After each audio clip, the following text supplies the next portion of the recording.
Show मोटर्समध्ये आपलं स्वागत आहे. आज थोडंसं काम करताना माझ्या डोक्याला थोडासा मार लागला आहे आणि काल पण लागला होता.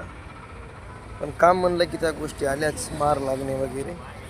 आज परळी इथे शो मोटर्समध्ये टाटा i20 पेट्रोल या गाडीचे व्हील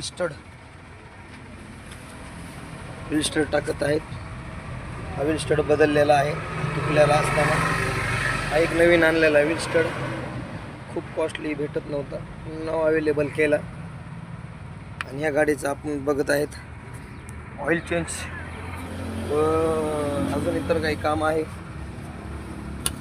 खूप ऑइल पण हे झालेलं आहे, चेंज करायला आलेलं आहे. आणि दुसऱ्या गाड्या पण आहेत. ही होंडा अमेजिक आलेली आहे, टाटाची इंट्रॅक आलेली आहे. इंट्राचं फुल इंजिन काम केलेलं आहे. त्याच्यानंतर ही होंडाचं आम्ही फुल सस्पेन्शन आहे, पण त्याचं स्पेअर आलेले नाहीत अवेलेबल. त्याच्यामुळं सध्या तर काम स्टॉप आहे, आल्यानंतर बघू.